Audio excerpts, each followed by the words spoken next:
Web3 is very new. Web3 doesn't have the sort of widespread understanding among the wider communities, among the wider consumer base or the wider audiences, wherever in the world you look at. So Web3 really needs Web2 to be able to grow. And Web3 needs the trust from the Web2 community and also people that have built Web2 to take off. The only access point to Web3 is traditional money, so fiat money, right? So you don't really pay your bills in Bitcoin, right? You don't really transfer money to your friends using Ethereum, right? You take pounds, you take euros, you take dollars, and then you send that currency or you pay for goods with that currency. And so until the moment when, in that sort of three-pronged journey, so let's say fiat to crypto, and then crypto, so on-chain, and then crypto back to fiat, until the last point, the last step falls away, we won't really be truly in a Web3 economy. So that's why Web3 needs Web2 and therefore fiat access for the foreseeable future. I would say that probably for the next 10 or 15 years at least. Yeah, so the bridge doesn't really exist currently. The bridge is, as we like to say, covered by fog.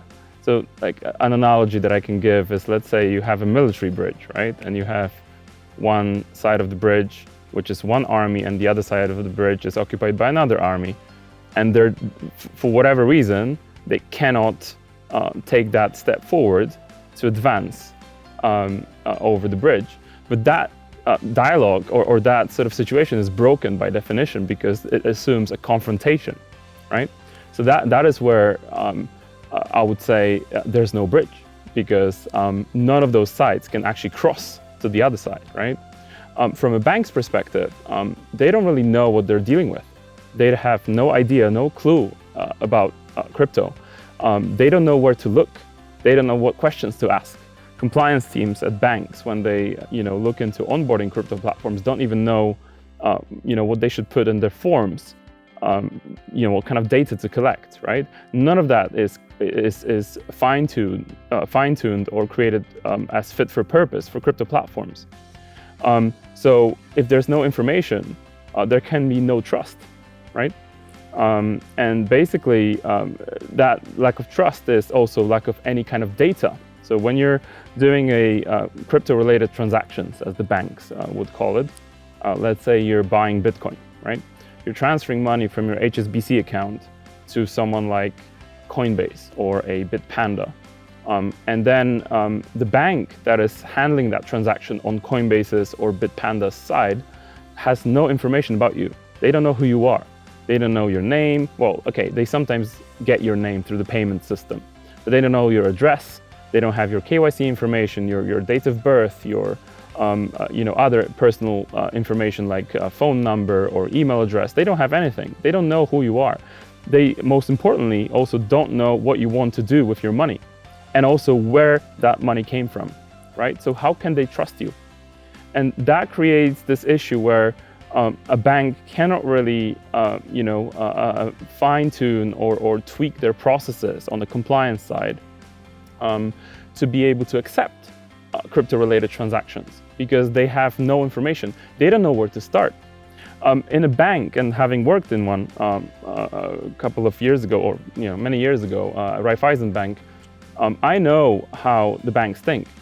The banks, if they don't have any kind of information about a customer, the risk for a bank is 10 times bigger than compared to when they have even a little bit of information, right? That is how they think, and that's why Web2, which in this case is banks or traditional financial institutions, will prevent Web3 from accessing the traditional financial ecosystem, because they just simply don't know what they're dealing with, right? It's the fear of the unknown. It's a very specific type of fear. And how do you address that fear? You start by learning more about the customer and what their intentions are, and not just turning your back and running away from the situation. You face the situation head on. You try and find out. You gather relevant KYC information. You try and find out where is the money of that individual coming from. You try and find out what are their intentions so that they can feel safe, so that they can feel protected. Also, last point is there's no regulation. Still, crypto is not regulated anywhere in the world. There are proposals to regulate crypto. There's MiCA, there's the bill that has has been proposed in US Senate, but it's early days, right? So we're talking about potentially 4 or 5 more years of complete deregulation of crypto assets or crypto platforms. And in that environment, the banks need some kind of assurance, right? And using trusted and accepted methods of verifying who the customer is, the KYC methods, and what they want to do with their money, try and find out more about that new world of crypto. Until they do that, they won't be able to trust anybody on the crypto platform side. What is currently happening is crypto platforms are being provided services by tier 2, tier 3, tier 4 banks, sometimes with tiny balance sheets, taking on much more than they can chew, right? And that situation is changing rapidly because some of those banks, obviously they're regulated, right? They're anchored within traditional finance regulation. They're starting to realize that the risk here is really incredibly high with no regulation of crypto industry, right? So no standards, no common language, right? No common requirements or expectations from central governments or central authorities. So even those tier 2, tier 3, tier 4 banks are starting to rethink their risk appetite, right? What that results when it comes to crypto platforms is, the access to fiat and banking services as a whole is really unstable, and it's few and far between, the kinds of currencies that or rails that crypto platforms have access to. It's really subpar service. It can be turned off at any point, right?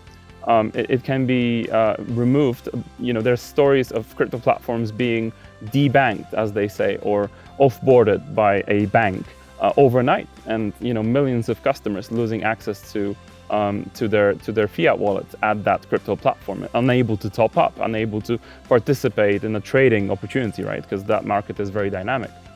So it links back to the previous thing that I was saying is, there's no trust, and until there's for as long as there's no trust, that access or those services are going to be subpar, and they're not going to be anywhere near to what other segments or sectors are getting from the banks.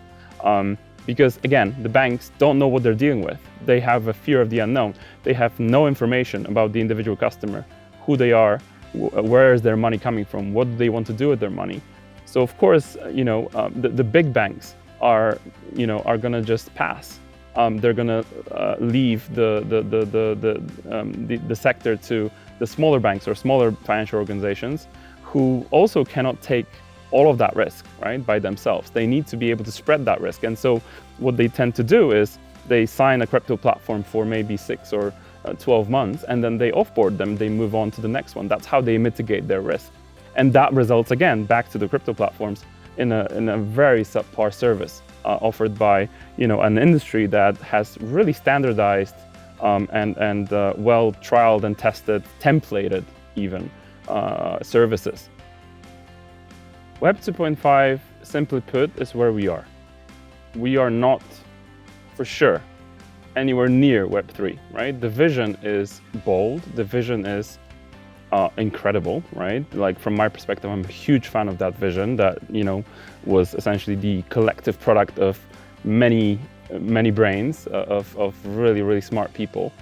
But we are not there yet, and we're not going to be there yet fully for many, many years. So I think the best we can do right now is we can say that we have moved past the Web 2, right? And its constraints.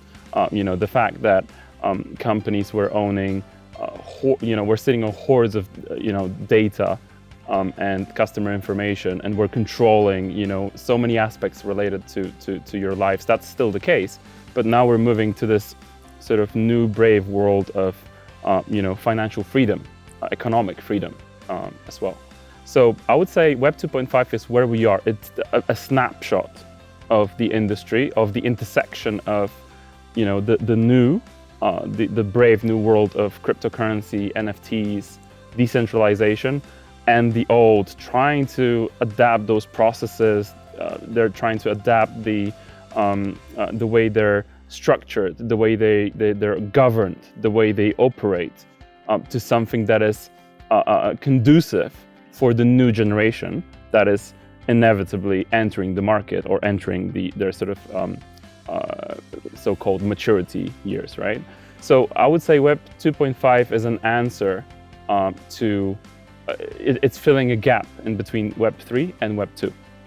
Web 2.5 is also, it belongs to the builders of the bridge that we were talking about, right? So it is those innovators that are seeing the constraints of Web 2, and they're seeing the promise of Web 3, and are trying to pull them a bit closer towards each other, right? In practical terms, Web 2.5 to me is solving the very obvious issue of lack of access to banking services for crypto platforms. It is attempting to standardize that in a way, attempting to standardize the compliance level and the compliance requirements from the central authorities and banks and regulators towards that new world of crypto platforms and NFTs. At the end of the day, both sides need to meet in the middle to be able to make progress. Otherwise, there's going to be hiatus on both sides of the fence, right? So that is what Web 2.5 is to me. What it also is it acts as a bit of an encouragement towards people that are believing in those solutions and products, in a decentralized world, right? It is an answer to their prayers in a way, right? It's an answer to their calls for action, for more regulation, for more acceptance of their standards or their novel products and solutions. It is needed for us to make any progress towards Web3. So we are a banking as a service player. So in a way, we're an aggregator. We pull together different payment rails, banking connections into one API. So we're part of the API economy. That is the sort of banking as a service pillar. And that is global. We're not really stopping at the main currencies, GBP, Euro, or US dollar. We're going local, but then pulling into a global platform and one API that someone like Coinbase or Bitpanda or other big platforms in the cryptocurrency space can consume. So that is number one. Number two is compliance, or the focus on compliance, building in compliance into the platform as we are building the platform from the ground up, making sure that data that I was saying is missing is injected. It is present there. You can tell the customer, you can tell the crypto platform, look, we're gathering this data so that we can pass it to the banks and create trust, or more predictable scenario where the banks start seeing something. They start seeing what the customer is doing. They start seeing some of that data. They currently see nothing, right? So over time, the vision is, or the hope is, that the banks will get used to something that that they're in the middle of by virtue of being involved in those money flows, and they're going to build structures around it. They're going to be more ready to take that risk rather than act abruptly, right? Which is what they're doing right now. And also the compliance standard, the collective compliance standard of crypto needs to be harmonized. It needs to be put to a similar level. It needs to be something that is predictable from the bank's perspective, something that they can look at, this is the standard of compliance that I was looking for, therefore I'm going to trust that company. Hopefully that is Fiat Republic, because that's what we're doing. We're trying to level the playing field a little bit on the compliance front. so that there's more trust towards a standard that the banks are used to, that they're actually working with, because we're regulated to the extent of an e-money institution that is a very similar standard to a bank when it comes to onboarding requirements and KYC requirements. So that is compliance pillar. So the second value proposition. The third one is the consortium. So to supercharge those first two propositions, and to also address the problem of lack of a systemic solution, right? So lack of one reference point for both sides, the crypto side and the side of the banks or regulators, to act as this sort of beacon, reference, right? Where we can advocate the interests of the crypto platforms through one forum, one platform, one initiative, right? To amplify their collective voices into one voice that is hopefully less unpredictable, that is something that the banks can begin to start understanding. The consortium is also, very on a very functional level, seeking to accommodate specific use cases of crypto platforms in between themselves, right? So, for example, there's one crypto customer, crypto platform that could be a customer of ours, that is, let's say, a lender. There's another one that is an exchange, an institutional exchange. Sometimes it just happens that those two are actually customer and supplier between themselves. So if we let them into our platform, the money movement in between them should be instant, should be actually coming through or going through our rails. It shouldn't even go outside of Fiat Republic, right? And so some of those kind of innovations are what we're thinking about when we're thinking about the consortium, which is the third value proposition. Ultimately, the crypto platforms need three things, I believe, from a fiat provider, any fiat provider. That is access, right? Because right now, that is a problem, right? They don't have access to any kind of, forget about the local rails, like, in Eastern Europe or Scandinavia or South America. They don't have any of that. They have just Euro, GBP, and dollar, if at all, right? So access to rails and access to local rails in particular. Number two is speed of transaction, right? And the speed, despite of what many people think, this is not just about the protocol or the tech. This is sometimes also about the processes, or many times it is about the processes and the compliance procedures that are followed when a transaction is accepted by a bank or when a bank facilitates a transaction, right? So that is what slows down the transaction, not the actual protocol. And then finally, it is also reliability or stability and a frictionless UX, right? So crypto platforms need to be able to convert my mom to buy crypto, right? And they cannot do that if, like, at every point that my mom tries to buy crypto, she is just overloaded with, compliance questions, hurdles that she has to go through because there's no trust, right? If there were trust, there would be much less questions, right, asked, and the transaction would be more frictionless, which is the case with any other industry currently, apart from crypto. Yes, because we act as their shield, right? We've done the heavy lifting with the crypto platforms. We have scoured their compliance processes. We have gone through their customer, profiles. We have stored some of that data and brokered it with the banks, right? That we work with. So it is beneficial for any bank that works with Fiat Republic, because ultimately, the situation that I want to enable in the future for Fiat Republic is, or, for the perception of Fiat Republic is, any bank, the biggest banks in the world will say, oh, crypto, okay, I'm not sure. Oh, is Fiat Republic involved? Okay, then we can do business. I want that to be the case, right? That's why we're creating the consortium, so that the voice of the crypto community is harmonized, so that the compliance standard is made predictable, so that the data is started to be shared, and the banks are not panicking, and the banks are not afraid to enter into the space, because they're working with a highly reliable and also regulated partner, regulated to a similar standard to them, understanding the needs of crypto platforms and then translating those needs to the language that the banks speak.